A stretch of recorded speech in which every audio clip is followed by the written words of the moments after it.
সুপ্রিয় শিক্ষার্থীবৃন্দ, আশা করি তোমরা সকলে ভালো আছো এবং সুস্থ আছো। আমি Mohammad Ilyas, easy math learning এর পক্ষ থেকে তোমাদেরকে আবারও জানাচ্ছি অভিনন্দন। ধারাবাহিক লেকচারে আজকে আমাদের নতুন পর্ব শুরু হচ্ছে, সেটা হচ্ছে ইন্টিগ্রেশন বা সমাকলন। তো ইতিপূর্বে কিন্তু আমরা তোমাদের সামনে এই যে ডিফারেন্সিয়েশন সম্পূর্ণরূপে শেষ করতে সমর্থ হয়েছি এবং সেখানে ফান্ডামেন্টাল কনসেপ্ট সহ অধ্যায়ের ম্যাথগুলো সম্পূর্ণরূপে শেষ করেছি। সেই ফান্ডামেন্টাল কনসেপ্ট ব্যবহার করে কিন্তু আমাদের ইন্টিগ্রেশন করতে হবে, কারণ ইন্টিগ্রেশন হচ্ছে ডিফারেন্সিয়েশনের রিভার্স প্রসেস, অর্থাৎ বিপরীত প্রক্রিয়া। তাহলে আমরা কিন্তু যদি ডিফারেন্সিয়েশন ভালোভাবে বুঝে থাকি তাহলে কিন্তু ইন্টিগ্রেশন অতি সহজ এবং সহজেই শেষ করা যাবে। এখানে কিন্তু বর্ধিত আর তেমন কিছু নাই, ওই ডিফারেন্সিয়েশনের সূত্রগুলিকে আমরা ইন্টিগ্রেশনের মাধ্যমে বের করব। ঠিক আছে, তো দেখো আমাদের আজকের মূল আলোচ্য বিষয়গুলো কি কি। ইন্টিগ্রেশন বা সমাকলন কি, ইন্টিগ্রেশন বা সমাকলনের প্রকারভেদ, অনির্দিষ্ট সমাকলন বা ইনডেফিনিট ইন্টিগ্রালের মেথড সমূহ এবং ইন্টিগ্রেশনের সূত্র সমূহের প্রতিপাদন, এগুলি হচ্ছে আমাদের মূল আলোচ্য বিষয়। এবং এখানে তোমরা জানো যে 10ম অধ্যায়, অধ্যায়টা মূলত হচ্ছে 10ম অধ্যায়। ঠিক আছে, তো এই 10ম অধ্যায় আমাদের মূলত কিন্তু 7টি অধ্যায় রয়েছে, 10.1 থেকে শুরু করে 10.7 পর্যন্ত। তো এগুলি আমরা ধাপে ধাপে আলোচনা করব। আমাদের প্রথম হচ্ছে 10.1 থেকে 10.5 পর্যন্ত আমরা এই ফান্ডামেন্টাল কনসেপ্টগুলো দেখব, কারণ এই পর্যন্ত হচ্ছে ইনডেফিনিট অর্থাৎ অনির্দিষ্ট যুগজ, আর 10.6 এবং 7 এই দুইটা চ্যাপ্টার হচ্ছে নির্দিষ্ট যুগজ। তো অনির্দিষ্ট যুগজেই কিন্তু আমাদের আজকে আলোচনাটা সীমাবদ্ধ থাকবে, দেন আমরা নির্দিষ্ট যুগজ নিয়ে তোমাদের সামনে আলোকপাত করব। তাহলে দেখো আমাদের মূল আলোচ্য বিষয় হচ্ছে অনির্দিষ্ট যুগজ। তাহলে প্রথমে দেখো ইন্টিগ্রেশন বা সমাকলন কি। তো নাম্বার 1 হচ্ছে ইন্টিগ্রেশন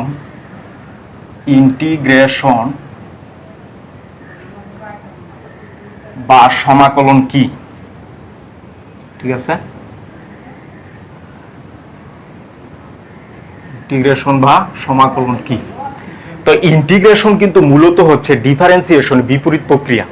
ঠিক আছে, তো ডিফারেন্সিয়েশন কিন্তু আমরা জানি যে একটা বড় বস্তুকে ক্ষুদ্র ক্ষুদ্র অংশে ভাগ করা হয়। ঠিক আছে, আর ইন্টিগ্রেশন হচ্ছে এই ক্ষুদ্র ক্ষুদ্র অংশগুলোকে পুনরায় একসাথে একত্রিত করা হয়, এটা হচ্ছে ইন্টিগ্রেশন।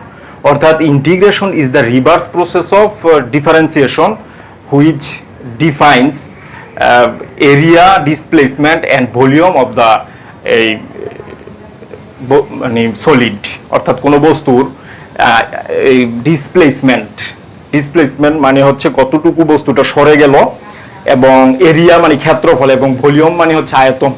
তাইলে ইন্টিগ্রেশন মূলত কোনো বস্তুর এক স্থান থেকে অন্য স্থানে এই সরে যাওয়া বস্তুর ক্ষেত্রফল এবং বস্তুর আয়তন নির্দেশ করে। ঠিক আছে, অর্থাৎ বস্তুর কতটুকু সরে গেছে, কি পরিমাণ স্থান দখল করছে, এইটা বের করা হয়, বস্তুর ক্ষেত্রফল বের করা হয় এবং বস্তুর আয়তন বের করা হয়। এগুলি কিন্তু হচ্ছে ইন্টিগ্রেশনের মূল উদ্দেশ্য। তো দেখো ইন্টিগ্রেশনে আমরা জানি যে সাধারণত দেখো আমরা জানি যে এই যে এটা কিন্তু একটি বর্গ। ঠিক আছে, তো এই বর্গের ক্ষেত্রফল কিন্তু আমরা সহজেই বের করতে পারি যদি এক বাহুর দৈর্ঘ্য দেওয়া থাকে, কারণ জানি আমরা হচ্ছে এটার ক্ষেত্রফল হচ্ছে বাহু স্কোয়ার। এবং যদি রেক্টেঙ্গেল হয় অর্থাৎ আয়তক্ষেত্র, এই যে আয়তক্ষেত্র, তো এইটার ক্ষেত্রফলও কিন্তু আমরা সহজে বের করতে পারি যদি দৈর্ঘ্য দেওয়া থাকে আর প্রস্থ দেওয়া থাকে, দৈর্ঘ্য গুণ প্রস্থ, এটা আমরা বের করতে পারি। যেমন দৈর্ঘ্য হচ্ছে এ, প্রস্থ হচ্ছে বি, এটার ক্ষেত্রফল হবে কি এবি। ঠিক আছে, ক্ষেত্র হবে এবি। আর এটা যদি বাহুর দৈর্ঘ্য এ হয় তার ক্ষেত্রফল কি হবে, বাহু স্কোয়ার। কিন্তু যদি আমাদের দেখো এরকম যদি থাকে, আবার যদি সার্কেলের যদি রেডিয়াস দেওয়া থাকে, আমরা কিন্তু সহজেই তার ক্ষেত্রফল বের করতে পারি, সেটা হচ্ছে পাই আর স্কোয়ার। কিন্তু আমাদের সামনে যদি এরকম একটা বস্তু দেওয়া থাকে, দেখো এই যে এটার ক্ষেত্রফল আমাকে বের করতে বললো, তখন কিন্তু আমরা প্রচলিত সূত্রের সাহায্যে কখনোই এটার ক্ষেত্রফল বের করতে পারবো না, কারণ এই শেপের কোনো ক্ষেত্রফল নির্ণয়ের সূত্র কিন্তু আমাদের জানা নেই।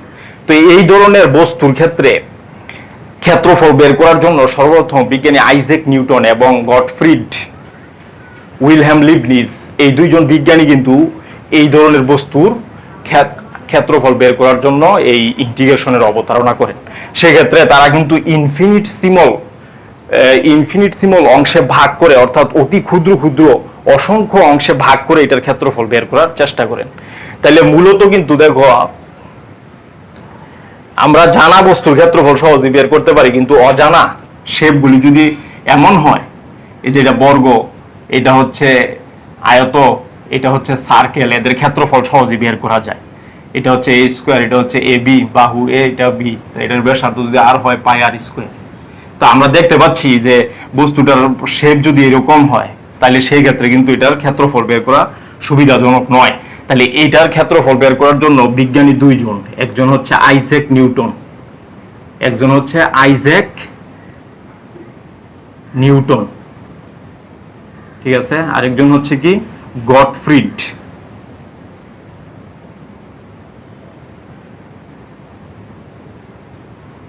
গটফ্রিড উইলহেম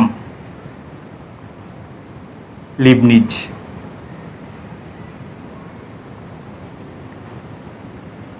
এই যে এই দুইজন বিজ্ঞানী কিন্তু সর্বপ্রথম একে ইনফিনিটসিমাল অংশে ভাগ করেন, অর্থাৎ ক্ষুদ্র ক্ষুদ্র অসংখ্য অংশে এটাকে ভাগ করেন। যেমন এটার ক্ষেত্রফল বের করার জন্য তারা কি করছে, যে এটাকে এই যে ক্ষুদ্র অংশে ভাগ করছে, এই যে এইভাবে, এই যে, তাহলে কিন্তু দেখা যাচ্ছে যে এটা কিন্তু একটা আয়তক্ষেত্র মতো হয়ে গেছে। এটাকে ধরা হয়েছে ডিএক্স, এই যে প্রস্থটাকে ধরা হয়েছে ডিএক্স, আর এই যে পুরা এই যে মানে দৈর্ঘ্য, এটা কিন্তু প্রস্থ, দৈর্ঘ্যকে বলা হয়েছে এফ অফ এক্স। অর্থাৎ এটার এই কার্ভটা যদি হয় y equal to f of x, তাইলে এই প্রস্থ হচ্ছে ডিএক্স আর দৈর্ঘ্য হচ্ছে এফ অফ এক্স, ঠিক আছে। তাহলে এইভাবে অসংখ্য ক্ষুদ্র ক্ষুদ্র অংশে তারা ভাগ করছে। এই যে এটা এটা এটা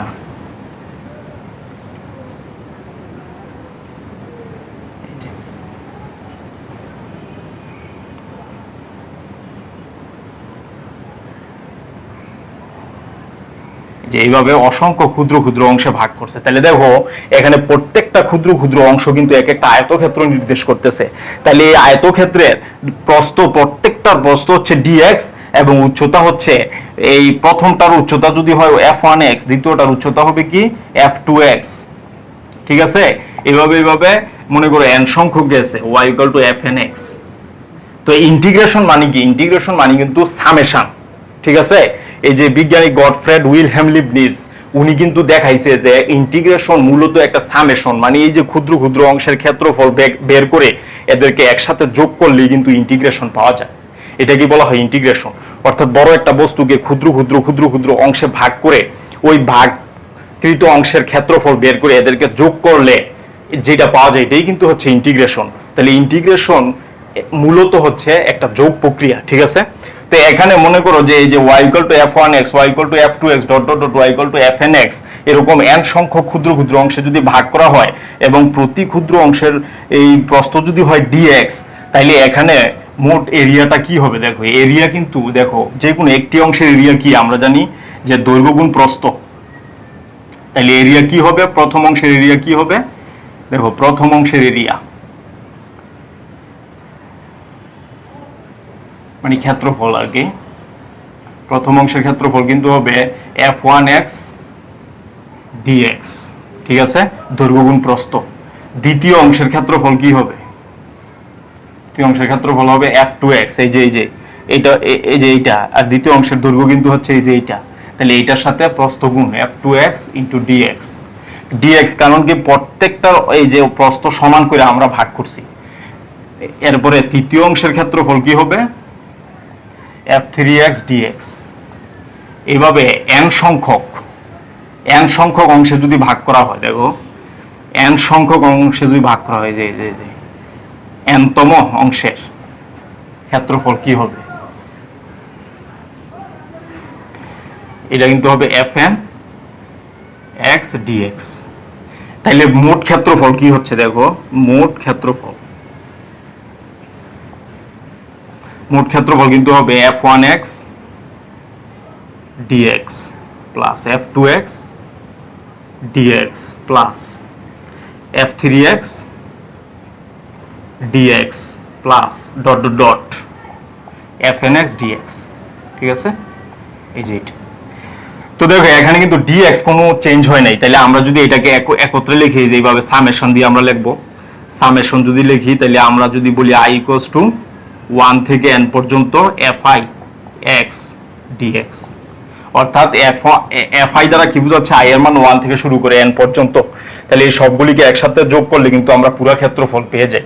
কিন্তু যেহেতু আমরা ক্ষুদ্র ক্ষুদ্র অংশ নিয়ে, আমরা তো জানি সামেশন, এই যে এই ধরনের সামেশন হচ্ছে বড় বড় অংশের কোনো কিছু যোগ করলে, কিন্তু এখানে কিন্তু আমাদের এই যে dx তার মানে কি অত্যন্ত ক্ষুদ্র, যেটা খালি চোখে অনুভব করা যায় না, এমন ক্ষুদ্র জিনিস নিয়ে কিন্তু এই ইন্টিগ্রাল ক্যালকুলাস। এই জন্য এই যে সামেশন, এটা কিন্তু সামেশন, ঠিক আছে, এই যে সাম, আমরা সাম বের করছি। তো এই যে এখানে কি করছে বিজ্ঞানী গটফ্রিড উইলহেম লিবনিজ, এই যে সামেশনের প্রথম অক্ষর s, এটাকে টেনে দুই প্রান্ত টেনে বড় করেছে, ঠিক আছে, বড় করে তিনি এটা নাম দিয়েছেন এই যে এইভাবে, দেখো এটা নাম দিয়েছে এই যে এইভাবে ইন্টিগ্রেশন। এই যে ইন্টিগ্রেশন, সামেশনের পরিবর্তে যেহেতু ক্ষুদ্র জিনিস নিয়ে কাজ করা হচ্ছে, এটার নাম দিয়েছেন তিনি ইন্টিগ্রেশন। এই সাইনটাকে বলা হয় ইন্টিগ্রেশন, এবং এইটা হচ্ছে সামেশনের প্রথম অক্ষর s কে টেনে বড় করে লেখা, মানে প্রতীকটা যেন এই আইডেন্টিটি হয় বা ইউনিক হয়, এজন্য তিনি কি করছে সামেশনের s টাকে বড় করে লিখছেন। তো এটাকে আমরা লিখতে পারি কি fix dx, ঠিক আছে। তো i এর মান কত থেকে শুরু, 1 থেকে n পর্যন্ত। এই এত শূন্যের মধ্যে সে কি করছে, এই ইন্টিগ্রেশন করে সবগুলি যোগ করলে আমাদের কি পাওয়া যায়, ক্ষেত্রফলটা পাওয়া যায়। তো যে সমস্ত বস্তু মানে শেপ, যে সমস্ত বস্তুর শেপের ক্ষেত্রফল প্রচলিত পদ্ধতিতে বের করা যায় না, বা শেপটা সাধারণত রেক্ট্যাঙ্গেল বা সার্কেল বা বর্গ অথবা সামান্তরিক কোনো কিছুর মধ্যে পড়ে না, তাদের ক্ষেত্রফল কিন্তু অবশ্যই ইন্টিগ্রেশনের মাধ্যমে বের করতে হবে। তো এইটাই হচ্ছে ইন্টিগ্রেশনের মূল কথা। এরপরে দেখো, মনে করো এই যে এরকম একটা বস্তু, এই যে এটার ক্ষেত্রফল কিন্তু আমরা জানি না কিভাবে বের করতে হবে। তো এই ধরনের ক্ষেত্রফল বের করার জন্য এটাকে ইনফিনিটেসিমাল অংশে ভাগ করা হয়। এবং দেখো যে আইজ্যাক নিউটন এবং গটফ্রিড উইলহেম লিবনিজ এই দুজন কিন্তু ইনফিনিটেসিমালের জন্য ইন্টিগ্রেশনটা বের করেছিল। ইনফিনিটেসিমাল মানে কি, একটা বড় বস্তুকে ক্ষুদ্র ক্ষুদ্র ক্ষুদ্র ক্ষুদ্র কোটি কোটি অংশে ভাগ করে এগুলির একত্রে যোগ করে তারা এই ইন্টিগ্রেশনটা বের করছিল। এটাকে বলা হয় ইনফিনিটেসিমাল পদ্ধতি।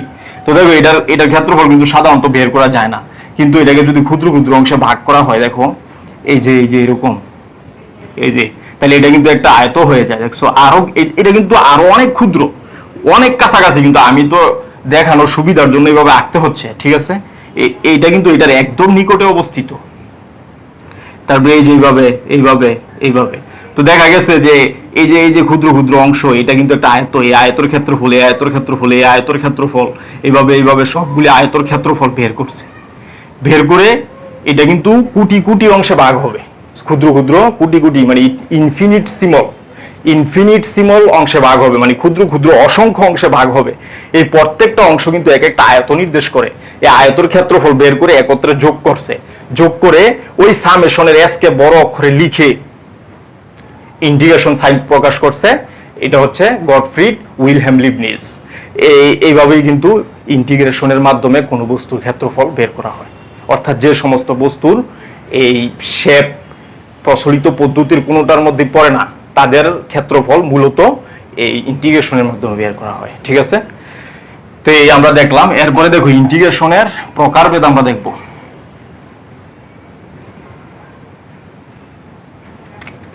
দেখো এর প্রকারভেদ,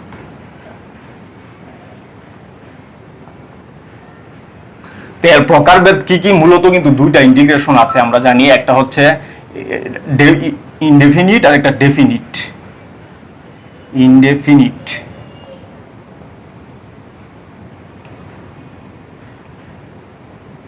ইনডেফিনিট বা অনির্দিষ্ট,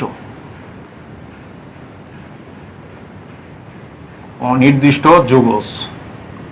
2 নাম্বার হচ্ছে ডেফিনিট বা নির্দিষ্ট যৌগজ, ঠিক আছে। ডেফিনিট বা নির্দিষ্ট যৌগজ, এই দুইটা অংশই কিন্তু মূলত আছে। একটা ইনডেফিনিট বা অনির্দিষ্ট যৌগজ, আর একটা হচ্ছে ডেফিনিট বা নির্দিষ্ট যৌগজ। যখন আমার এলাকাটা নির্দিষ্ট থাকবে সেটাকে বলা হবে ডেফিনিট, আর যখন এলাকা নির্দিষ্ট থাকবে না তখন সেটাকে বলা হবে ইনডেফিনিট। যেমন মনে করো যে আমাকে বললো এই যে এটা integration of f of x dx, তাহলে এখানে কিন্তু এলাকা নির্দিষ্ট নয়, কত থেকে কত এর মধ্যে আমাদেরকে ইন্টিগ্রেশন করতে হবে সেটা কিন্তু বলা নাই, এটাকে বলা হবে ইনডেফিনিট। আর যদি এরকম দেওয়া থাকে নির্দিষ্ট সীমা, দেখো নিম্ন সীমা হচ্ছে এ এবং ঊর্ধ্ব সীমা হচ্ছে বি, মানে এ থেকে বি এর মধ্যে আমাদেরকে ইন্টিগ্রেশন করতে হবে, সেটাকে বলা হবে ইনডেফিনিট ইন্টিগ্রেশন। তাহলে ইনডেফিনিট ইন্টিগ্রেশন মানে যখন সীমা থাকবে না, সীমা থাকবে না এই ক্ষেত্রে সেটাকে বলা হবে ইনডেফিনিট। আর যখন সীমা নির্দিষ্ট হয়ে যাবে, লোয়ার লিমিট এবং আপার লিমিট দেওয়া থাকবে, তখন সেটাকে বলা হবে এই ডেফিনিট ইন্টিগ্রেশন। তা আমাদের আজকের মূল আলোচ্য বিষয় কিন্তু হচ্ছে ইনডেফিনিট ইন্টিগ্রেশন। ডেফিনিট ইন্টিগ্রেশন কিন্তু হচ্ছে 10.5 থেকে 10.6 থেকে 10.7, ওগুলি আমরা পরবর্তীতে আলোচনা করব, কিন্তু আজকের আমাদের আলোচ্য বিষয় মূলত সীমাবদ্ধ থাকবে ইনডেফিনিট বা অনির্দিষ্ট যোগজের জন্য। তো দেখো আমাদের মূলত আছে ইনডেফিনিট বা অনির্দিষ্ট সমাকলন এর মধ্যে সীমাবদ্ধ থাকবে। তো দেখো ইনডেফিনিট ইন্টিগ্রেশনটা মূলত কি আমাদের মূল আলোচ্য বিষয় আজকে। তো ইনডেফিনিট ইন্টিগ্রেশন কি নির্দেশ করে? তো ইনডেফিনিট ইন্টিগ্রেশন কিন্তু দেখো আমাদের মূলত এখানে আমরা জানার আগে আমাদের এই যে এই সূত্রটা অ্যাপ্লাই করতে হবে প্রথমে। দেখো আমরা কিন্তু জানি যে integration is the reverse process of differentiation.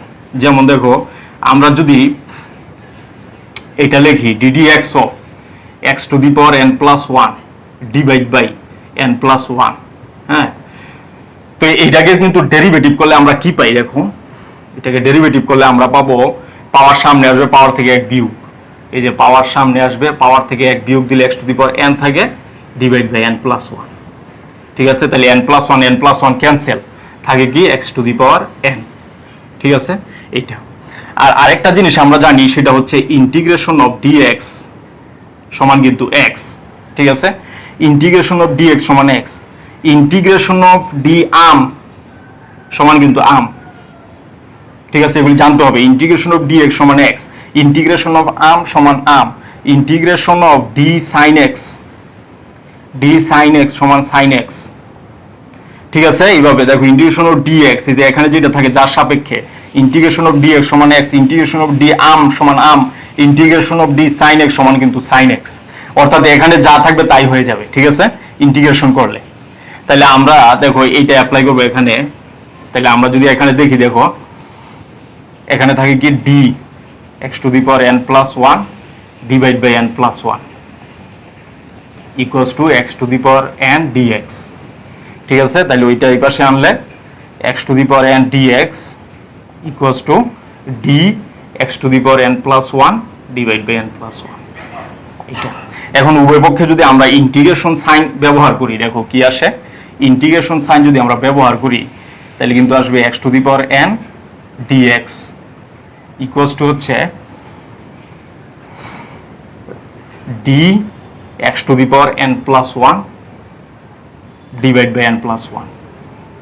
এই যে এটা। তো আমরা একটু আগেই দেখছি যে ইন্টিগ্রেশন অফ ডি এক্স সমান এক্স, ইন্টিগ্রেশন অফ ডি আম সমান আম, integration of d sine x সমান সাইন এক্স। তাহলে এখানে দেখো ইন্টিগ্রেশন অফ ডি এর পরে যেটা আছে এটা হয়ে যাবে x to the power n plus one divide by n plus one plus হচ্ছে সি। এই কনস্ট্যান্টটা কেন আসে এটাই আমরা আমাদের মূল আলোচ্য বিষয়। দেখো তাহলে আমরা কি দেখতে পেলাম, integration of x to the power n dx equals to হচ্ছে x to the power n plus one divide by n plus one plus হচ্ছে সি। অর্থাৎ x to the power n কে ইন্টিগ্রেশন করলে কি আসবে রেজাল্টটা, পাওয়ারের সাথে এক যোগ হবে, পাওয়ার যত হয়েছে তত দ্বারা ভাগ, আর একটা নতুন কনস্ট্যান্ট আসবে। তো এই সূত্রটাই কিন্তু আমাদের মূল ব্যবহৃত হবে ইনডিফিনিট ইন্টিগ্রালের মধ্যে। ঠিক আছে, তা আমরা কিন্তু মূলত আলোচনা করতেছি কি ইনডিফিনিট ইন্টিগ্রাল। তো দেখো ইনডিফিনিট ইন্টিগ্রাল, তা আমাদের মূল সূত্র হচ্ছে এইটা, এটা দিয়ে আমরা সব ব্যাখ্যা করব। X to the power n কে ইন্টিগ্রেশন করলে কি পাইলাম আমরা, x to the power n plus one divide by n plus one plus হচ্ছে সি। তো এই কনস্ট্যান্টটা কেন আসে এটা হচ্ছে আমাদের মূল আলোচ্য বিষয়।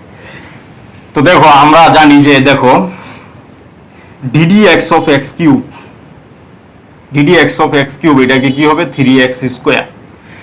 তো ইন্টিগ্রেশন এটা কিন্তু ডেরিভেটিভ, তাহলে এটাকে ইন্টিগ্রেশন করলে কি আসবে, হ্যাঁ, এটাকে ডেরিভেটিভ করে এটাকে ইন্টিগ্রেশন করলে কিন্তু এটাকে যদি আমি ইন্টিগ্রেশন করি, যেহেতু রিভার্স প্রসেস, ডেরিভেটিভ করে এটাকে ইন্টিগ্রেশন করলে কিন্তু আবার এক্স কিউব আসবে। ঠিক আছে, এটাকে যদি আমি ইন্টিগ্রেশন করি এক্স কিউব আসবে অবশ্যই। ঠিক আছে, আমি যদি এটাকে ইন্টিগ্রেশন করি এক্স কিউব আসবে। আবার দেখো DD x of x cube plus 1, এটার ডেরিভেটিভও কিন্তু দেখো 3x স্কোয়ার, কারণ 1 কে করলে 0, তাহলে এইটা ইন্টিগ্রেশন করলেও কিন্তু এইটা আসতে হবে। এটার ইন্টিগ্রেশন করলে কি আসবে? এটা আসতে হবে। ঠিক আছে, এটা আসতে হবে। Similarly DD x of x cube plus 2, এটারও ডেরিভেটিভ কি 3x স্কোয়ার।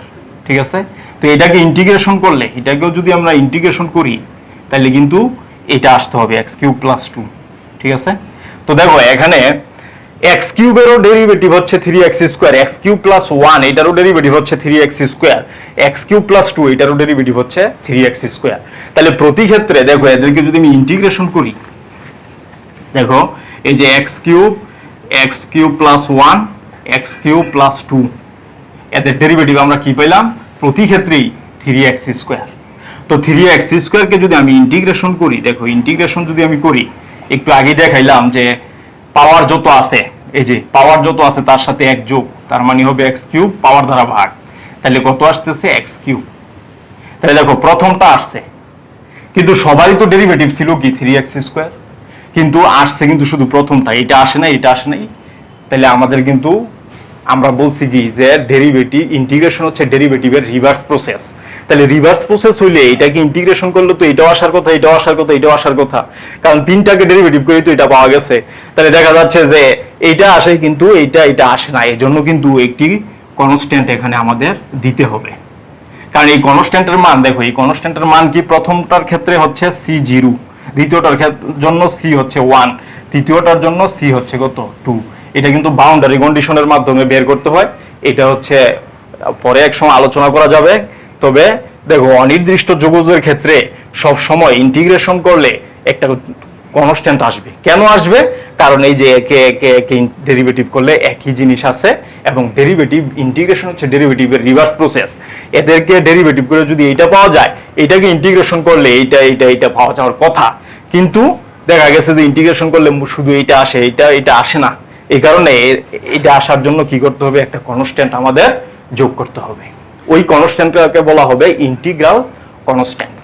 ঠিক আছে, এই কারণে কিন্তু অনির্দিষ্ট যোগজের ক্ষেত্রে সব সময় একটা কনস্ট্যান্ট আসে, ওই কনস্ট্যান্টটার নাম হচ্ছে কি ইন্টিগ্রাল কনস্ট্যান্ট। তো দেখো এটা আমরা দেখলাম। এখন দেখো এই যে ইন্টিগ্রাল কনস্ট্যান্টটা কেন আসে, তা আমরা কিন্তু জানি ডেরিভেটিভ, এই যে ডেরিভেটিভ মানে কি একটা বস্তুকে, যে ধরো এই একটা বস্তু আমাদের কাছে আছে, এটাকে ক্ষুদ্র ক্ষুদ্র অংশে ভাগ করা, তাই না? ক্ষুদ্র ক্ষুদ্র অসংখ্য অংশে আমরা কি করলাম? ভাগ করলাম। তার এটা যদি আমি ইন্টিগ্রেশন করি, এখন ইন্টিগ্রেশন করা মানে কি এদেরকে আবার যোগ করা। তো আমরা কিন্তু জানি একটা বস্তুকে ক্ষুদ্র ক্ষুদ্র অসংখ্য অংশে ভাগ করার পর আবার যদি যোগ করা হয়, তো অনেক ক্ষেত্রে এটা বড় হয়ে যায় আগের চেয়ে, অথবা অনেক ক্ষেত্রে এটা সামান্য ক্ষুদ্র হয়ে যায়। তার মানে কি এই যে বড় হয়ে গেছে, একটা নতুন কনস্ট্যান্ট আসবে, এটা প্লাস হইতে পারে কনস্ট্যান্টটা, আবার কি মাইনাস হইতে পারে, অনেক ক্ষেত্রে আবার ছোট হয়ে যেতে পারে।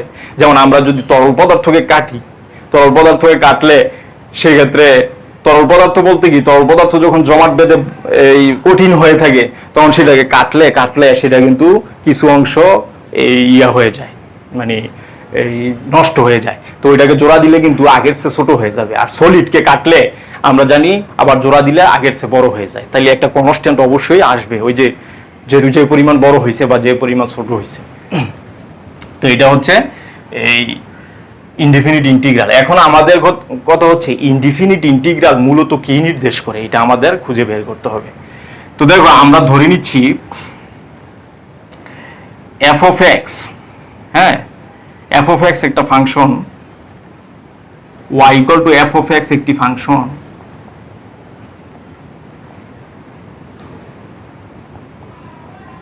ফাংশন। ঠিক আছে, তো এটার ইন্টিগ্রেশন, আমরা যদি এটার ইন্টিগ্রেশন করি, এফ অফ এক্স কে যদি আমরা ইন্টিগ্রেশন করি, নতুন একটা ফাংশন কিন্তু আমরা পাবো, এফ অফ এক্স প্লাস হচ্ছে সি। তাহলে দেখো এই যে ইন্টিগ্রেশন করছি এফ অফ এক্স কে, নতুন একটা ফাংশন পাইছি আমরা কি এফ অফ এক্স, এটাও কিন্তু ফাংশন, এটার সাথে সি যোগ। তাহলে এই যে এফ অফ এক্স ফাংশন, এটার সাথে সি যোগ, এটা তো নির্দিষ্ট, কিন্তু এই যে সি কিন্তু এখানে ভিন্ন ভিন্ন।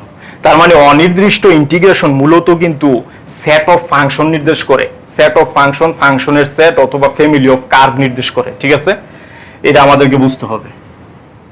দেখো এই যে এফ অফ এক্স, সি এর ভিন্ন ভিন্ন মানের জন্য, মনে করো যে আমরা এটাকে ইন্টিগ্রেশন করলাম, এখানে সি এর ভিন্ন ভিন্ন মানের জন্য কিন্তু এখানে অসংখ্য সেট অফ ফাংশন হবে। অর্থাৎ সি এর মান 1 হলে একটা ফাংশন, 2 হলে আরেকটা ফাংশন, 3 হলে আরেকটা ফাংশন, 4 হলে আরেকটা ফাংশন। মনে করো এই যে এরকম আমরা ইন্টিগ্রেশন করলাম এটাকে, তো এটাকে কি power x cube divide by 3 plus হচ্ছে সি। তাহলে এটা তো নির্দিষ্ট, সি যদি ভিন্ন ভিন্ন হয়, সি এর মান 1 হলে এটা এক ধরনের ফাংশন, 2 হলে আরেক ধরনের ফাংশন, মানে আরেকটা কার্ভ দিবে, 3 এর জন্য অন্যরকম কার্ভ, 4 এর জন্য অন্যরকম কার্ভ, 5 এর জন্য অন্যরকম কার্ভ, এরকম ভাবে সি এর মান চেঞ্জ হলে এটা কিন্তু ভিন্ন ভিন্ন কার্ভ প্রদর্শন করবে। তার মানে দেখো এই যে অনির্দিষ্ট ইন্টিগ্রাল মূলত কিন্তু সেট অফ ফাংশন নির্দেশ করে, সেট অফ ফাংশন, ফাংশনের সেট, সেট ফাংশনের সেট নির্দেশ করে। ঠিক আছে, ফাংশনের সেট বা family of curve, family of curve নির্দেশ করে। ঠিক আছে, ফ্যামিলি অফ কার্ভ নির্দেশ করে। এটা আমাদের কিন্তু বুঝতে হবে যে অনির্দিষ্ট ত্রিভুজ মূলত একটা সেট অফ ফাংশন বা ফাংশনের সেট অথবা এই ফ্যামিলি অফ কার্ভ নির্দেশ করে। অসংখ্য ফ্যামিলি অফ কার্ভ, অর্থাৎ অসংখ্য ফাংশন আমরা এখানে পাবো সি এর ভিন্ন ভিন্ন ভ্যালুর জন্য। ঠিক আছে, তো এই হলো আমাদের indefinite integral.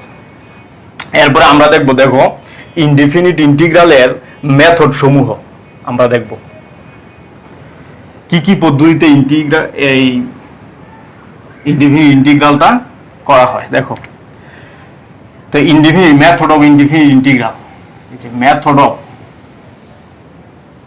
Indefinite integral.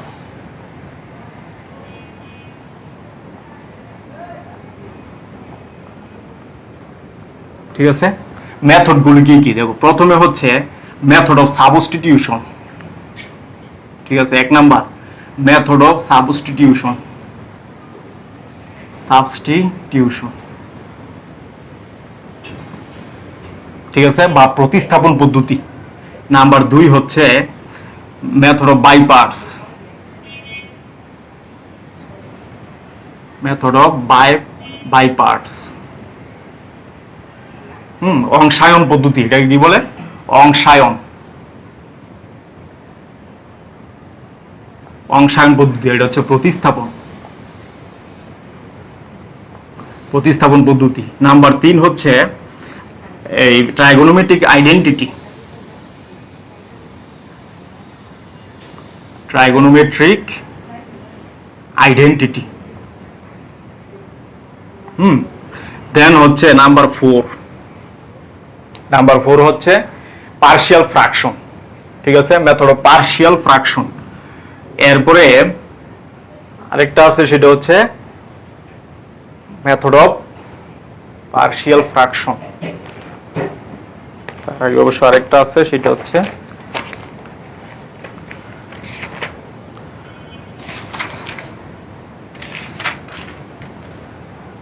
Special function. দেখো method of some special function.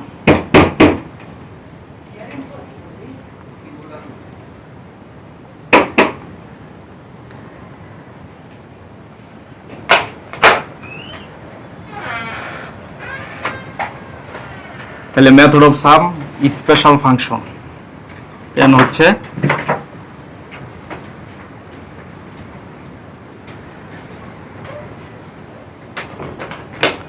Method of partial fraction.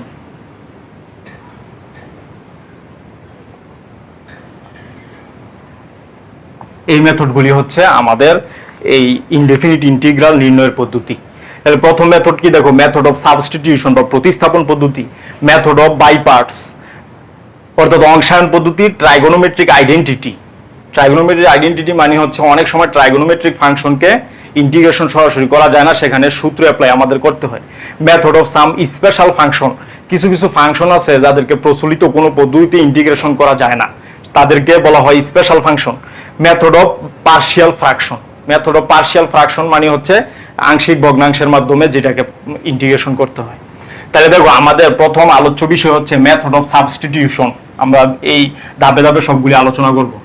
দেখো প্রথম হচ্ছে মেথড অফ সাবস্টিটিউশন।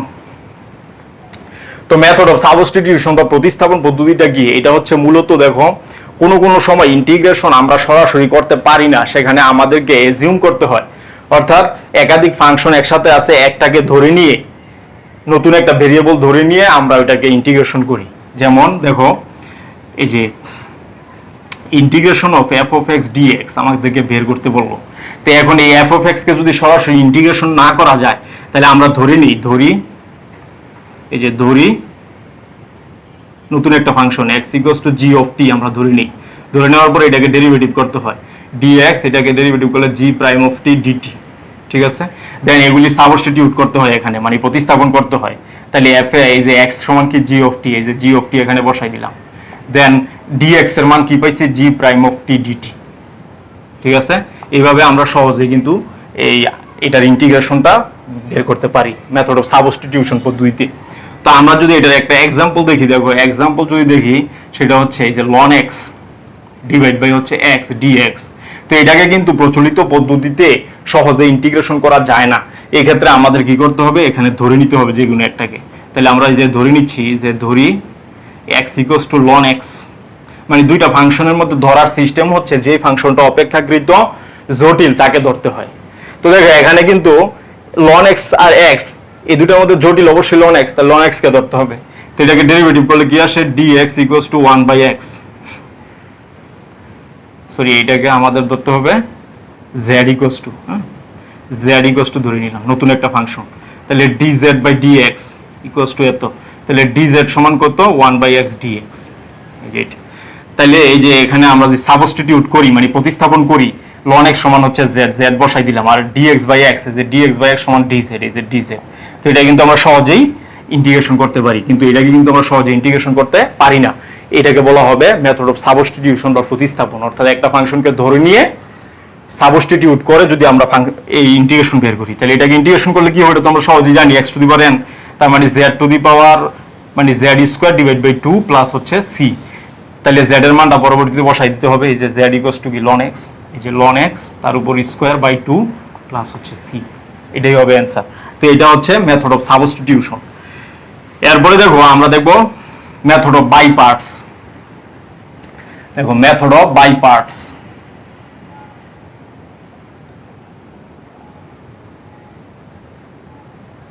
তো মেথড অফ বাই পার্টস মানে কি? এটাকে বলা হয় অংশায়ন পদ্ধতি।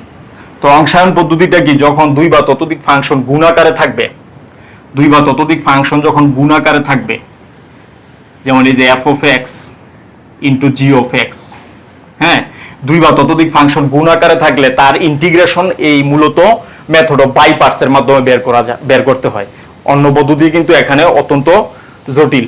তাহলে মেথড অফ বাই পার্টস এর মাধ্যমে এটা সহজে বের করা যায়। সেটা হচ্ছে ইন্টিগ্রেশন অফ এই যে f of x g of x, হ্যাঁ, dx। তো এটা ইন্টিগ্রেশনের নিয়ম কি? প্রথমটা থাকবে এই যে f of x থাকবে g of x এর ইন্টিগ্রেশন মাইনাস প্রথম ফাংশনের ডেরিভেটিভ মানে এই যে f প্রাইম অফ x, দ্বিতীয় ফাংশনের আবার ইন্টিগ্রেশন এই যে dx।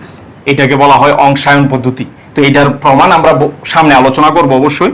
তো আমি পদ্ধতিগুলি শুধু দেখাচ্ছি। তাহলে দেখো এখানে হচ্ছে যে প্রথম ফাংশন, হ্যাঁ, প্রথম ফাংশন ইন্টিগ্রাল, এই যে ইন্টিগ্রাল দ্বিতীয় ফাংশন, ইন্টিগ্রাল হচ্ছে দ্বিতীয় ফাংশন মাইনাস ইন্টিগ্রাল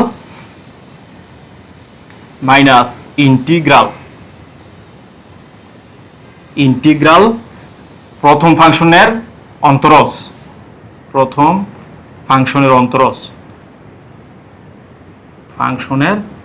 অন্তরজ, ঠিক আছে, ইনটু ইন্টিগ্রাল দ্বিতীয় ফাংশন।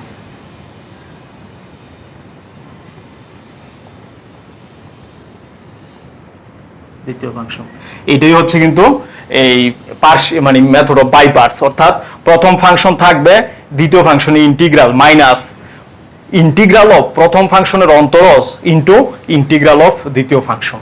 এই পদ্ধতিতে যাদের ইন্টিগ্রেশন বের করতে হয় তারা হচ্ছে যদি দুই বা ততোধিক ফাংশন গুণ আকারে থাকে তখন কিন্তু আমাদের এই পদ্ধতি অ্যাপ্লাই করতে হবে। এই পদ্ধতিটার নাম হচ্ছে মেথড অফ বাই পার্টস। তাহলে আমরা যদি একটা এক্সাম্পল দেখি, দেখো এক্সাম্পল যদি দেখি সেটা হচ্ছে মনে করো ইন্টিগ্রেশন অফ এই যে এক্স ই এক্স, এটার ইন্টিগ্রেশন আমাকে বের করতে বলো। তাহলে এটার ইন্টিগ্রেশন কি হবে, এবং এই যে বাই পার্টসের ক্ষেত্রে আমাদেরকে কিন্তু আচ্ছা দেখো এখানে আমরা এই যে এক্স কে রাখলাম, ই এক্স কে integration minus d d x of x, এই যে ডেরিভেটিভ, এরপরে ই এক্স ডিএক্স, এই যে এটা। তো এখানে আমরা কি পাই দেখো, এই যে ই এক্স কে ইন্টিগ্রেশন করলে আমরা জানি ই এক্সই হয়, আর এখানে হচ্ছে এক্স কে ডেরিভেটিভ করলে 1 ই এক্স ডিএক্স, তারপর ই এক্স কে ইন্টিগ্রেশন করলে কি হয় ই এক্সই হয়, প্লাস হচ্ছে সি। তো এইটা হচ্ছে মেথড অফ বাই পার্টস। আচ্ছা আমরা দেখলাম, এরপরে দেখো ট্রাইগোনোমেট্রিক আইডেন্টিটিস। 3 নাম্বার হচ্ছে ট্রাইগোনোমেট্রিক আইডেন্টিটিস।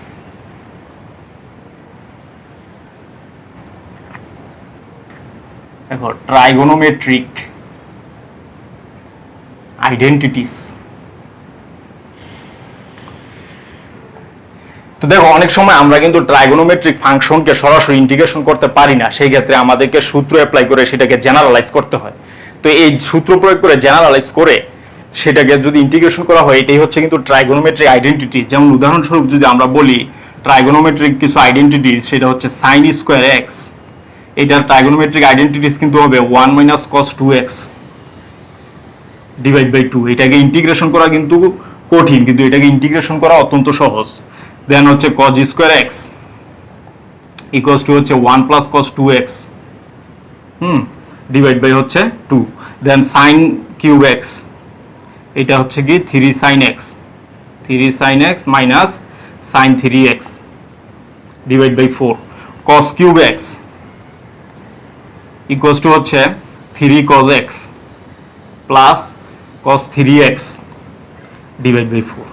তো দেখো এই যে এরকম ভাবে আইডেন্টিটি করে আমরা কিন্তু সহজে ইন্টিগ্রেশন বের করতে পারি, যেখানে যে সাইন কিউব এক্স এর ইন্টিগ্রেশন কিন্তু অত্যন্ত কঠিন, cos কিউব এক্স এর ইন্টিগ্রেশন এটাও অত্যন্ত কঠিন, কিন্তু এগুলির ইন্টিগ্রেশন কিন্তু আমাদের জানা ইন্টিগ্রেশন অতি সহজ।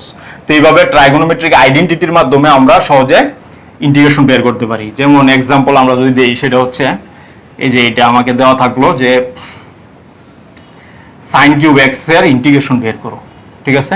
তো এটাকে আমরা কি করব, সূত্র অ্যাপ্লাই করে দিব। আমরা জানি এটা সমান হচ্ছে 3 sin x minus sin 3x divide by হচ্ছে 4 dx। তো এইভাবে আমরা সহজেই কিন্তু বের করতে পারি sin 3 sin x minus sin 3x, ঠিক আছে। এটার ইন্টিগ্রেশন আমরা ইজিলি বের করতে পারি। তো এইভাবে আমরা এই ট্রাইগোনোমেট্রিক জটিল ফাংশন থাকলে সেটাকে আইডেন্টিটির মাধ্যমে অর্থাৎ জেনারেলাইজ করে এই আমরা সহজেই ইন্টিগ্রেশনটা বের করতে পারি। দেন দেখো সাম স্পেশাল ফাংশন, ইন্টিগ্রেশন সাম স্পেশাল ফাংশন।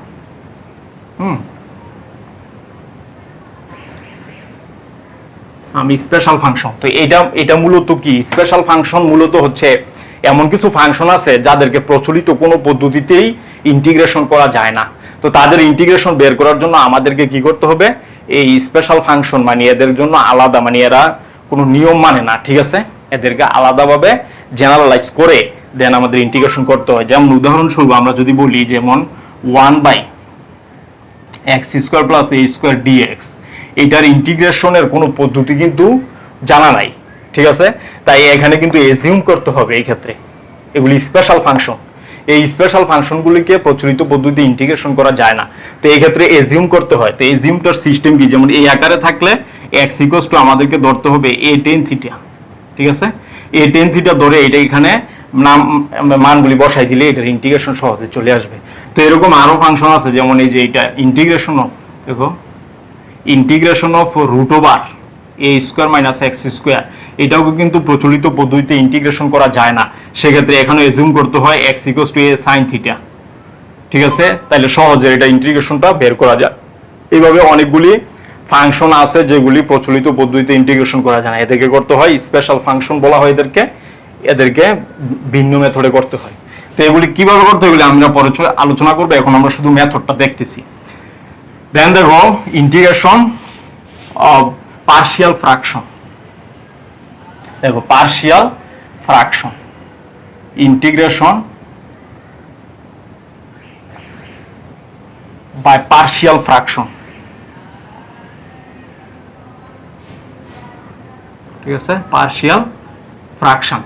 তো দেখো অ্যালজেব্রায় কিছু ফাংশন আছে যারা এই কি বলে এটাকে ফ্যাক্টরাইজ আকারে থাকে, এদেরকে কিন্তু সরাসরি ইন্টিগ্রেশন করা যায় না, তখন আমাদেরকে পার্শিয়াল ফ্র্যাকশন সাহায্য নিতে হয়। সে মনে যে আমরা যদি বলি উদাহরণস্বরূপ x by x plus one, তারপরে হচ্ছে এক্স মাইনাস টু ডিএক্স, তো এটাকে ইন্টিগ্রেশন করতে গেলে আমরা কিন্তু পার্শিয়াল ফ্র্যাকশন অর্থাৎ এটাকে আংশিক ভগ্নাংশে আগে পরিণত করতে হবে, করার পরে আমরা এটাকে ইন্টিগ্রেশন করতে পারবো। আর ইন্টিগ্রেশন বা পার্শিয়াল ফ্র্যাকশন এটা কিন্তু মূলত অ্যালজেব্রাইক ফাংশনের ক্ষেত্রেই মূলত প্রযোজ্য, কারণ এখানে দেখো এই যে এখানে দুইটা ফাংশন গুণাকারে আছে, মানে কি বলে এটাকে ফ্যাক্টরাইজ আকারে আছে, তো ফ্যাক্টরাইজ আকারে থাকলে এদেরকে কিন্তু সরাসরি ইন্টিগ্রেশন কখনোই করা সম্ভব নয়।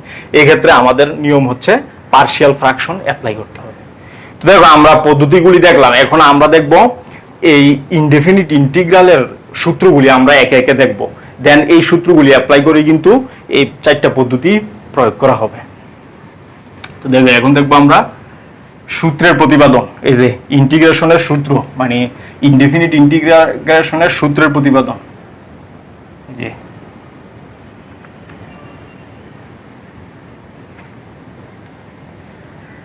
ইনডেফিনিট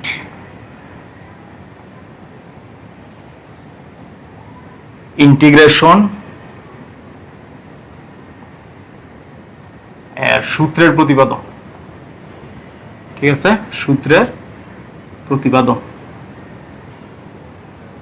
তো একদম প্রথম থেকে আমরা শুরু করব, সেটা হচ্ছে দেখো প্রথমে এক নম্বরে আছে কি যে integration of x to the power n dx equals to x to the power n plus one divide by n plus one plus হচ্ছে সি। তাহলে এটার প্রতিপাদনটা কি হবে? আমরা কিন্তু জানি যে ইন্টিগ্রেশন আর ডিফারেন্সিয়েশন রিভার্স প্রসেস। তো দেখো আমরা কিন্তু জানি যে এই যে প্রমাণটা আমরা দেখতেছি প্রমাণ, তো আমরা জানি ddx of x to the power n plus one divide by n plus one, এটার ডেরিভেটিভ কি হবে? এটার ডেরিভেটিভ হবে পাওয়ার সামনে আসবে, পাওয়ার থেকে এক বিউ ডিভাইড বাই নিচে যা ছিল থাকবে, এটা কিন্তু ক্যান্সেল, তাহলে থাকতেছে কত x to the power n। তো আমরা যদি আর গুণ করে দিই তাহলে থাকবে কি x to the power n dx equals to d x to the power n plus one divide by n plus one. তো এখানে যদি আমরা দুই পাশে ইন্টিগ্রেশন সাইন নেই তাহলে হবে x to the power n dx equals to d x to the power n plus one divide by n plus one. তো আমরা কিন্তু আগেই দেখছি ইন্টিগ্রেশন অফ dx সমান x, integration of d arm সমান arm, integration of d sin x সমান sin x। তাহলে এখানে কি হবে x to the power n dx equals two হবে এই যে ইন্টিগ্রেশন অফ এই যে এটা, তাহলে মানে শুধু এটা divide by n plus one plus একটা আরবিট্রারি কনস্ট্যান্ট আসবে, অনির্দিষ্ট যোগজের ক্ষেত্রে একটা কনস্ট্যান্ট সব সময় আসবে। তার মানে আমরা দেখলাম x to the power n dx equals to x to the power n plus one divide by n plus one plus c। তার মানে আমরা যদি দেখো আমরা যদি এই যে এরকম ভাবে ইন্টিগ্রেশন করি x to the power 10 dx এর ইন্টিগ্রেশন কি হবে? তাহলে এটা হবে x to the power 10 plus 1 divide by 10 plus 1 plus হচ্ছে c। তার মানে x to the power 11 divide by 11 plus c। এইভাবে কিন্তু এগুলি করতে হবে। তো দুই নাম্বারে আমাদের কি আসবে দেখো, এটা এক নাম্বার গেল। দুই নাম্বার সূত্রের প্রতিপাদন হচ্ছে integration of e two the power x dx সমান e two the power x plus c। তো আমরা কিন্তু জানি যে এই যে প্রমাণটা দেখো, প্রমাণ হচ্ছে ddx of e two the power x, আমরা কি জানি e two the power x। তো আমরা যদি হারাহারি গুণ করি তাহলে d e two the power x equals two e two the power x dx।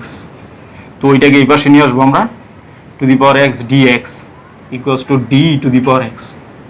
তো এখন যদি আমরা দুই পাশে ইন্টিগ্রেশন করে দিই dx integration d e two the power x, তাহলে এখানে আমরা কিন্তু জানি যে dEx সমান ex হবে প্লাস হচ্ছে c। তার মানে integration of ex dx equals two e two the power x plus c প্রমাণিত। তার মানে ex কে ইন্টিগ্রেশন করলে ex ই হয়, ঠিক আছে, এটা আমরা দেখলাম। দেন দেখো আরেকটা প্রমাণ আসবে, সেটা হচ্ছে integration of ax dx equals to হচ্ছে a to the power x divide by ln a plus হচ্ছে c। ঠিক আছে, তাহলে এখানে কিন্তু আমরা ফান্ডামেন্টাল কনসেপ্ট মূলত ডেরিভেটিভের ব্যবহার করতেছি, এগুলি আমরা আগেই দেখাইছি। তাহলে এই দেখো প্রমাণটা কি হবে, আমরা কিন্তু জানি যে ddx of a to the power x equals to হচ্ছে a to the power x ln a। হ্যাঁ, এটা আমরা জানি। তাহলে আমরা যদি আর গুণ করি তাহলে কি আসবে, যে a to the power x ln a dx equals to d a to the power x। ঠিক আছে, তাহলে এখানে তো ln a কনস্ট্যান্ট, এটাকে ওই পাশে নেওয়া যায়। তাহলে a to the power x dx equals to 1 by ln a, 1 by ln a d a to the power x। এই যে এটা, তো আমরা যদি পাশে ইন্টিগ্রাল সাইন নেই, এই যে এইটা নিলাম, তারপরে 1 by ln a d a to the power x, d a to the power x, হ্যাঁ dx, এই যে আমরা পাইলাম। তাহলে আমাদের কি আসতেছে দেখো, এই যে integration of a to the power x dx equals two, এই যে এটা কিন্তু কনস্ট্যান্ট, এটার কোনো চেঞ্জ নাই। তাহলে d a to the power x, এখানে এটা হবে না, তাহলে থাকতেছে কিন্তু 1 by ln a x plus হচ্ছে c। তাহলে দেখো integration of a to the power x dx equals to 1 by ln a to the power x plus c। এটাও আমাদের প্রমাণিত হইল। এরপরে আমরা দেখবো, দেখো ln x এর 1 বাই x এর ইন্টিগ্রেশন কি হবে, integration of 1 by x dx equals to কি হবে, এটা আমরা জানি যে ln x প্লাস c হয়, কিন্তু সেটা কিভাবে হয় দেখো, প্রমাণটা হচ্ছে এরকম যে আমরা জানি ddx of ln x equals to হচ্ছে 1 বাই x প্লাস হচ্ছে 1 বাই x, তার আর গুণ যদি আমরা করি সেটা হবে 1 by x dx equals to d ln x। তো দুই পাশে ইন্টিগ্রেশন সাইন আমরা নিব, তাহলে কি আসে d ln x। তাহলে আমরা কি পাচ্ছি, integration of 1 by x dx equals to ln x, এই যে d ln x মানে কি ln x প্লাস হচ্ছে c, তার মানে integration of 1 by x dx equals to ln x। তো এটা আমরা প্রমাণটা দেখলাম। এরপরে দেখো ইন্টিগ্রেশন অফ sin x,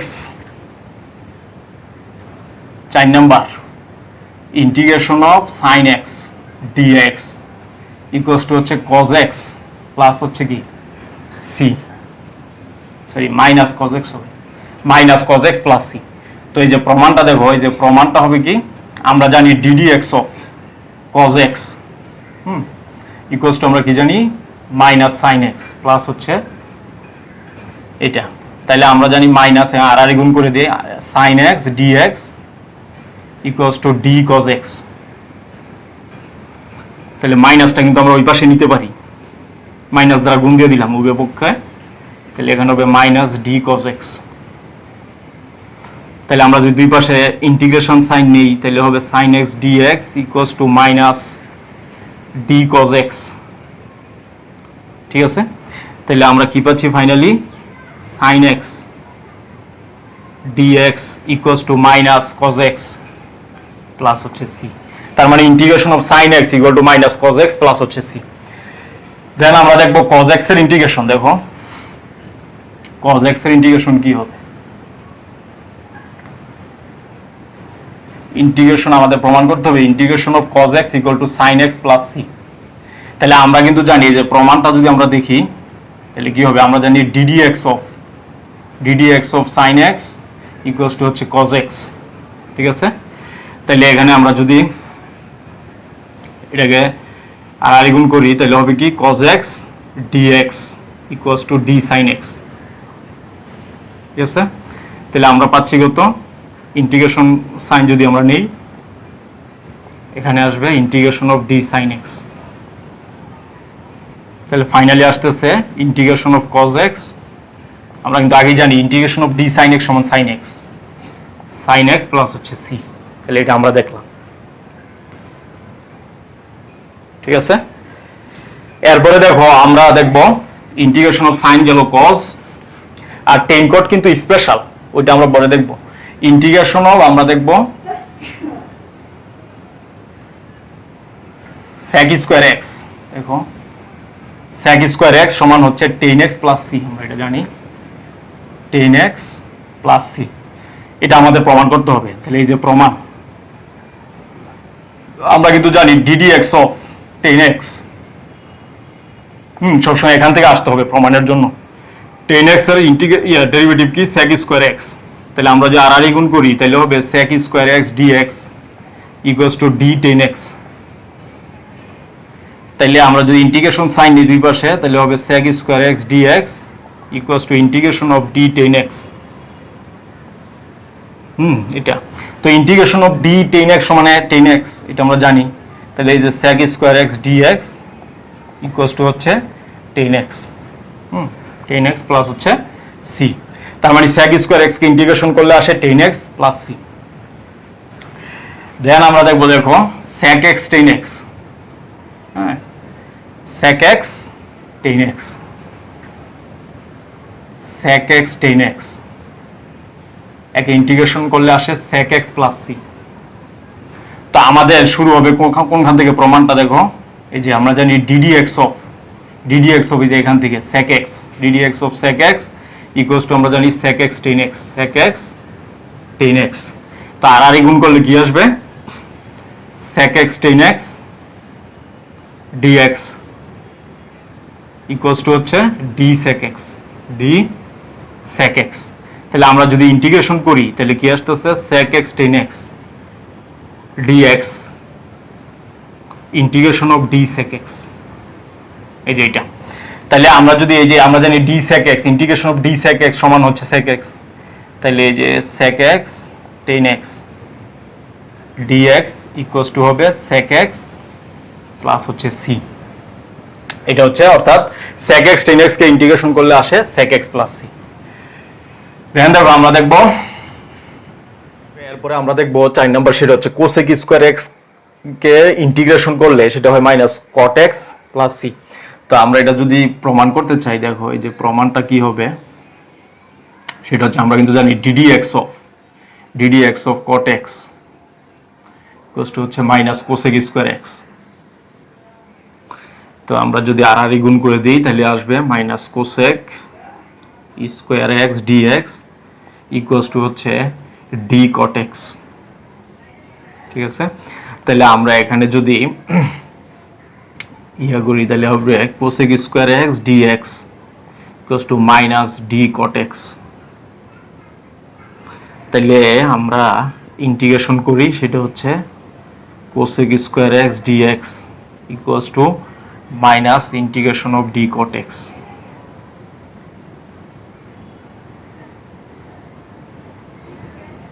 তাহলে integration of cosec square x dx, তো আমরা জানি d cot x সমান হচ্ছে cot x, তাহলে cot x প্লাস হচ্ছে c। অনির্দিষ্ট ইন্টিগ্রালের ক্ষেত্রে একটা এই কনস্ট্যান্ট আসবে সব সময়। তার মানে আমরা দেখতে পেলাম যে integration of cosec square x dx equal to minus cot x plus হচ্ছে c। দেন দেখো আমরা যেটা প্রমাণ করব সেটা হচ্ছে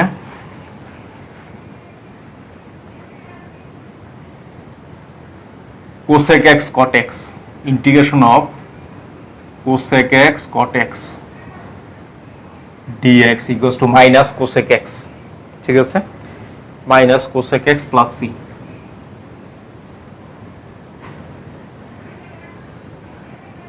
এটা আমাদের প্রমাণ করতে হবে। তো আমরা কিন্তু জানি আমাদের প্রমাণটা কিন্তু সবসময় এখান থেকে শুরু হবে, ঠিক আছে। তাহলে প্রমাণটা কি হবে, দেখো প্রমাণ হবে ddx অফ আমরা জানি cosec x সমান হচ্ছে minus cosec x cot x। তাহলে আমরা যদি আর গুণ করি তাহলে হবে কি minus cosec x cot x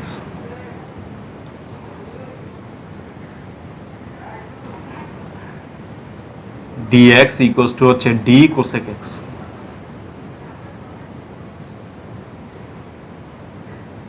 তাহলে এখানে মাইনাস আমরা যদি আমরা দুই পাশে গুণ করি তাহলে কি হবে cosec x cot x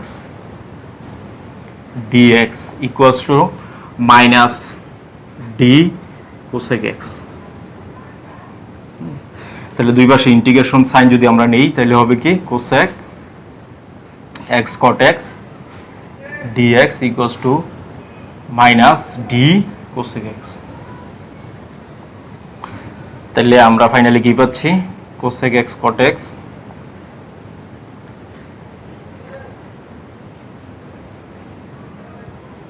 তাহলে d cosec x সমান হচ্ছে cosec x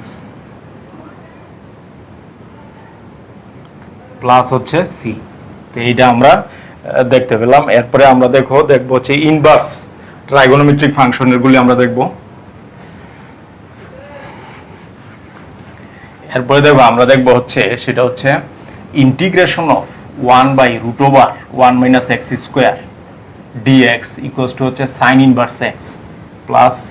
এটা কিভাবে আসলো? তো আমাদের এখান থেকে কিন্তু শুরু করতে হয় প্রমাণটা, ঠিক আছে?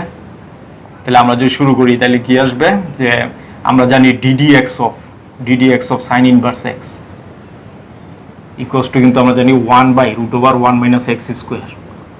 এটা কিন্তু আমরা ডেরিভেটিভে সম্পূর্ণ প্রমাণ করছি। তো এখানে আমাদের যদি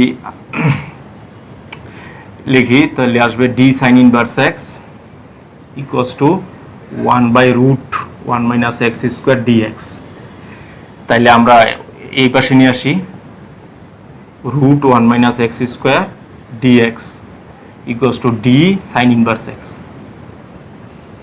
তাহলে দুই পাশে যদি আমরা ইন্টিগ্রাল সাইন নেই তাহলে কি আসবে 1/√1 - x square dx equals two integration of d sin inverse x। এটা আসে। তাইলে দেখো এখানে d sin ইনভার্স x সমান হচ্ছে sin ইনভার্স x হবে, তাই না? তাহলে ফাইনালি আমাদের কি আসতেছে, integration sign 1/√1 - x square dx equals two আসবে sin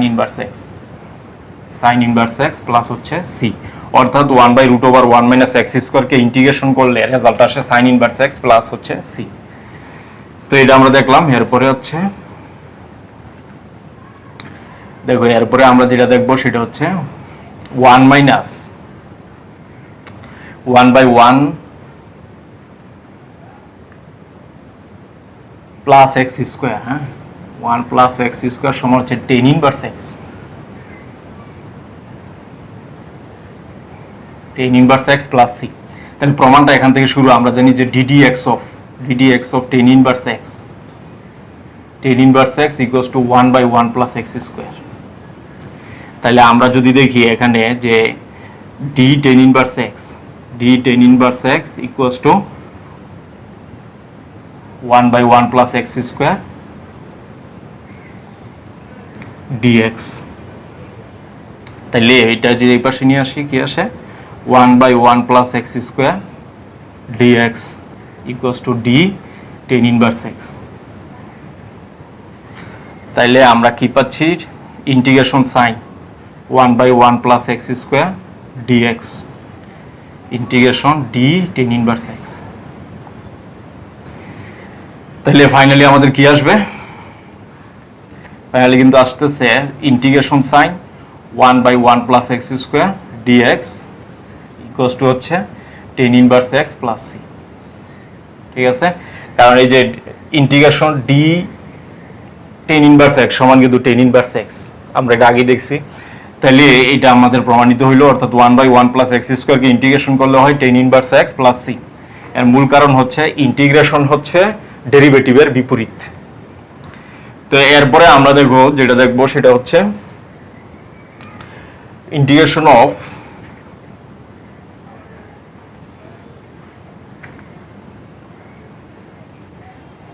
integration of 1/x root x square minus 1 dx equals to হচ্ছে sec inverse x plus c।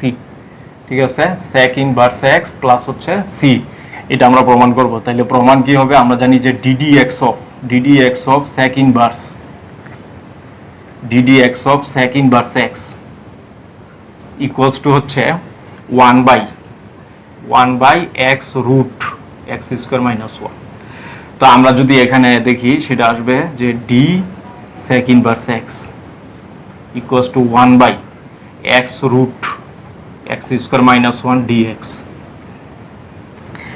দেন হচ্ছে এই পাশে যদি আমরা নিয়ে আসি সেটা হবে 1/x root x square minus 1 dx d sec inverse x, এটা আসে।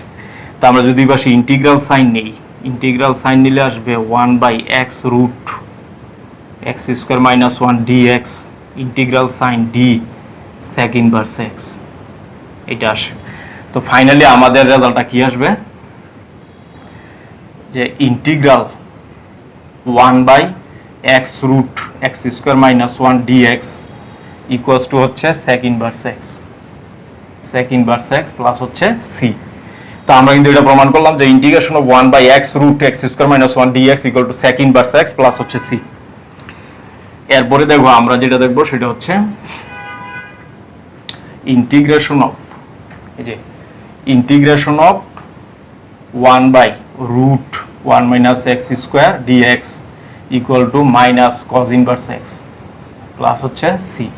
তো আমরা কিন্তু জানি যে ddx of cos inverse x সমান হচ্ছে 1/-√1 মাইনাস এক্স স্কোয়ার। তো আমরা এখান থেকে কি পাচ্ছি, d cos inverse x equals to হচ্ছে -√1 মাইনাস এক্স স্কোয়ার dx।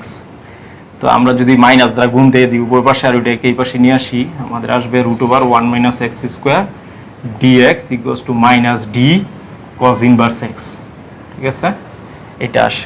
তো আমরা দুই পাশে ইন্টিগ্রাল সাইন নেই, ইন্টিগ্রাল সাইন নিলে আসে 1 minus x square dx equals to minus integral d cos inverse x, এই যে এটা। তাহলে আমরা ফাইনালি কি পাচ্ছি, ফাইনালি কিন্তু আমাদের আসতেছে যে integral 1/√1 minus x square dx equals to হচ্ছে minus cos inverse x plus হচ্ছে সি। আমরা এটা প্রমাণ করলাম, ঠিক আছে। তার মানে integration of 1/√1 minus x square dx equal to minus cos inverse x. তো এরপরে আমরা দেখবো, দেখো এরপরে আমাদের আসবে integration of 1/1 plus x square equals to cot inverse minus cot inverse x plus হচ্ছে সি। তাহলে আমরা কিন্তু জানি ddx of cot inverse x equals to হচ্ছে 1/-1 প্লাস এক্স স্কোয়ার, ঠিক আছে, এটা আসে। তো আমরা দুই পাশে যদি গুণ করি তাহলে আসবে minus 1/1 plus x square dx equals to হচ্ছে d cot ইনভার্স এক্স, এটা। তাহলে -1 দ্বারা যদি দুই পাশে গুণ করি তাহলে আসবে 1/1 plus x square dx equals to minus d cot inverse x. তো ফাইনালি আমরা যদি ইন্টিগ্রেশন সাইন নেই তাহলে আসবে 1/1 plus x square dx minus d cot inverse x, এই যে এটা। তাহলে ফাইনালি আমাদের কি আসে, সেটা হচ্ছে integration of 1/1 plus x square dx equals to হচ্ছে minus d cot inverse x, minus d cot inverse x plus হচ্ছে সি। আমরা এটা পাইলাম। তো এরপরে আমাদের আরেকটা আছে, সেটা হচ্ছে integration of 1/x root x square minus 1 dx, এটা হচ্ছে minus cosec inverse x plus হচ্ছে সি। এটা আমাদের প্রমাণ করতে হবে, ঠিক আছে, কোসেক ইনভার্স এক্স। তাহলে আমরা যদি প্রমাণটা দেখি তাহলে ddx of cosec inverse x, cosec inverse x equals to 1/, আমরা জানি রুট মাইনাস রুট, সরি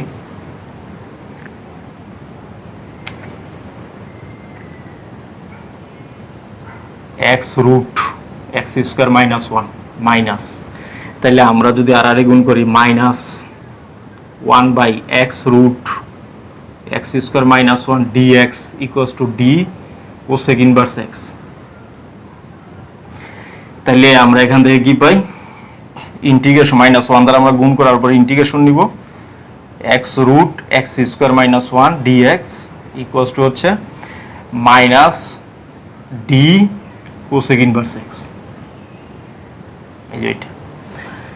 তাহলে আমরা ফাইনালি কি পাই, দেখো ফাইনালি কিন্তু আসতেছে যে integration of 1/x root x square minus 1 dx equals to minus cosec inverse x plus হচ্ছে c। তো এইগুলি হচ্ছে ফান্ডামেন্টাল রুল। আরেকটা আছে সেটা হচ্ছে রুট x, ঠিক আছে। দেখো integration of 1/√x dx equals to হচ্ছে 2√x প্লাস হচ্ছে c। এটা আমাদের প্রমাণ করতে হবে। তো প্রমাণটা দেখো, প্রমাণটা হচ্ছে আমরা জানি যে ddx of √x equals two 1/2√x 1/2√x, ঠিক আছে। তো আমরা যদি আর গুণ করি তাহলে কি পাবো 1/2√x dx equals two d√x। তো এই যে এখানে 2 ভাগ আকারে, ওই পাশে গেলে গুণ আকারে, তাহলে আমরা পাচ্ছি 1/√x dx equals two 2 d√x, ঠিক আছে। তো আমরা যদি ইন্টিগ্রেশন সাইন নেই তাহলে আসবে 1/√x dx equals two 2 d√x। তাহলে ফাইনালি আমাদের কি আসতেছে যে integration 1/√x dx equals two 2√x plus হচ্ছে c। এটা হচ্ছে আমাদের অ্যান্সার, ঠিক আছে। তাইলে আমরা কিন্তু ফান্ডামেন্টাল রুলগুলি সম্পূর্ণ দেখলাম। এরপরে আমাদের সবচেয়ে ব্যবহৃত যেটা হয় সেটা আমরা দেখব। সেটা হচ্ছে যে এটা আমার প্রথমে ছিল কিন্তু এটা আমি সবার লাস্টে রাখছি, কারণ হচ্ছে এটা হচ্ছে সবচেয়ে ইম্পর্টেন্ট। সেটা হচ্ছে integration of dx equal to x plus c, এটা আমাদের প্রমাণ করতে হবে, ঠিক আছে। তো এইটা দিয়ে কিন্তু সবচেয়ে বেশি ইন্টিগ্রেশন অফ dx। তাহলে আমরা এই যে প্রমাণটা দেখি সেটা হচ্ছে আমরা জানি ddx of x equals to হচ্ছে 1, এটা কিন্তু আমরা জানি। তাহলে দুই পাশে যদি আমরা নেই তাহলে dx ইকুয়ালস টু 1 dx আর কি, 1 dx। তাহলে আমরা এখানে dxটাকে এই পাশে নিয়ে আসলাম আর এই যে এখানে নিলাম। তাহলে আমরা কি পাচ্ছি ইন্টিগ্রেশন অফ dx। তাহলে আমরা দেখতে পাচ্ছি যে integration of dx equals to x plus c। তার মানে ইন্টিগ্রেশন অফ dx সমান x প্লাস c। সিমিলারলি আমরা কিন্তু এইগুলি বলতে পারি যে integration of d sin x equal to sin x, integration of d cos x equal to cos x, ঠিক আছে। Integration of d cos x equals to হচ্ছে cos x, integration of d tan x equal to tan x। তার মানে d এর সাথে যে থাকবে integration করলে ওইটা হয়ে যাবে। তো এটা অ্যাপ্লাই করে কিন্তু বাকিগুলি আমরা করছিলাম। তো এইভাবে আমাদের এগুলি কিন্তু একদম ফান্ডামেন্টাল, মানে একদম বেসিক সূত্রগুলি আমি দেখাইছি। এই সূত্রগুলি অ্যাপ্লাই করেই পরবর্তীতে আমাদের যে 5টি অংশ আছে, যেমন ইন্টিগ্রেশন মেথডগুলি যেগুলি আছে ওগুলি সব এগুলি অ্যাপ্লাই করেই করতে হবে। তো আমরা এই ফান্ডামেন্টাল কনসেপ্ট, এগুলি একদম ফান্ডামেন্টাল রুল, ইন্টিগ্রেশনের ফান্ডামেন্টাল রুল। তো এগুলি অ্যাপ্লাই করেই কিন্তু আমাদের যে বাকি ইয়াগুলি আছে মেথডগুলি, মানে অনির্দিষ্ট ইন্টিগ্রালের যে মেথডগুলি আছে, নাম্বার 1 হচ্ছে যে মেথড অফ সাবস্টিটিউশন, তারপরে মেথড অফ বাই পার্টস, তারপরে হচ্ছে ট্রাইগোনোমেট্রিক আইডেন্টিটিস, তারপরে হচ্ছে মেথড অফ স্পেশাল ফাংশন এবং মেথড অফ পার্শিয়াল ফ্র্যাকশন। ওগুলি সবগুলি কিন্তু এই ফান্ডামেন্টাল রুলগুলি ব্যবহার করে আমাদেরকে করতে হবে। তাহলে দেখো ফাইনালি আমরা কি পাইলাম। দেখো ফাইনালি আমরা যে বিষয়গুলি পাইছি, তাহলে নাম্বার 1 হচ্ছে number 1 integration of x to the power n dx equals to আমরা পাইছি x to the power n plus 1 divide by n plus 1 plus হচ্ছে c। নাম্বার 2 তে আমরা কি পাইছি integration of ex dx equals to ex plus c। 3 number integration of dx equal to x plus c।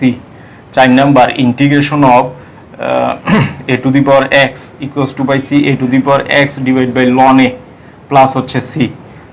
Number 5 হচ্ছে 1 by x dx equals to ln x plus হচ্ছে c। Number 6 হচ্ছে integration of sin x dx equal to minus এর cos x plus হচ্ছে c।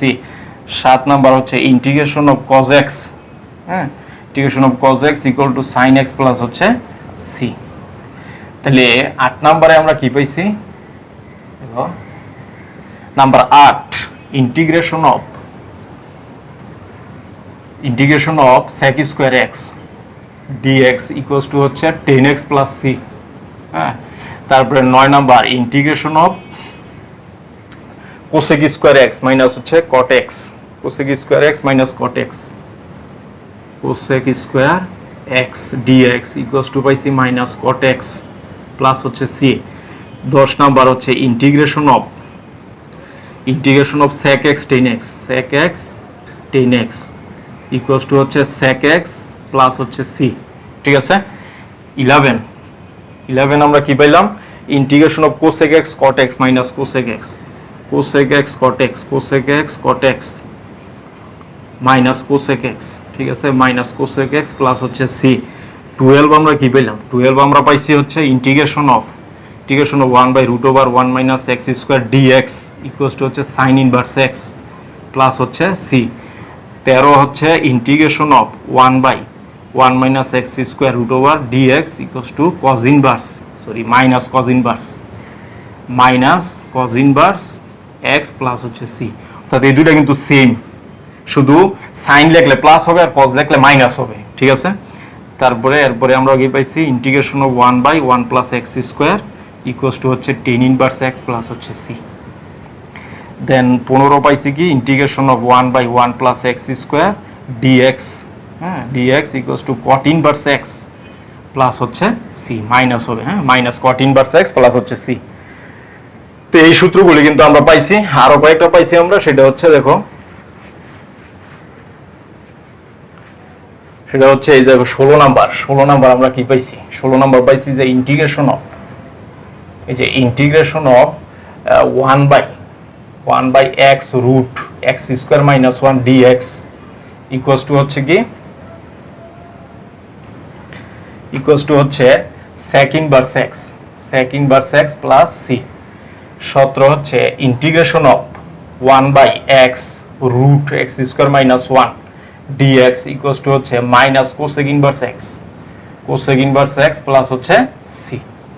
এগুলি কিন্তু আমরা পাইছি। এরপর ফাইনালি আমরা যেটা পাইছি integration of 1/√x dx equals two 2√x plus হচ্ছে c। তো এই ফান্ডামেন্টাল সূত্রগুলি কিন্তু আমরা সবগুলি প্রমাণ করে তোমাদের সামনে দেখাইছি যে কিভাবে আসছে, এবং ইন্টিগ্রেশনটা হচ্ছে যে ডিফারেন্সিয়েশনের এই রিভার্স প্রসেস, অর্থাৎ বিপরীত প্রক্রিয়া। তো বিপরীত প্রক্রিয়াটাকে অ্যাপ্লাই করে কিন্তু আমরা এই সূত্রগুলি প্রমাণ করছি। তাহলে এই সূত্রগুলি অ্যাপ্লাই করে আমাদের পরবর্তী 5টি মেথড আমরা সম্পূর্ণরূপে আলোচনা করব তোমাদের সামনে। এরপরে অধ্যায়ের ম্যাথগুলি করে আমরা সম্পূর্ণরূপে এই 10.1 থেকে 10.5 পর্যন্ত আমরা সম্পূর্ণরূপে শেষ করব। দেন আমরা নির্দিষ্ট ইন্টিগ্রাল চলে যাব। তো সেই পর্যন্ত সকলের সুস্বাস্থ্য কামনা করছি। আল্লাহ হাফেজ।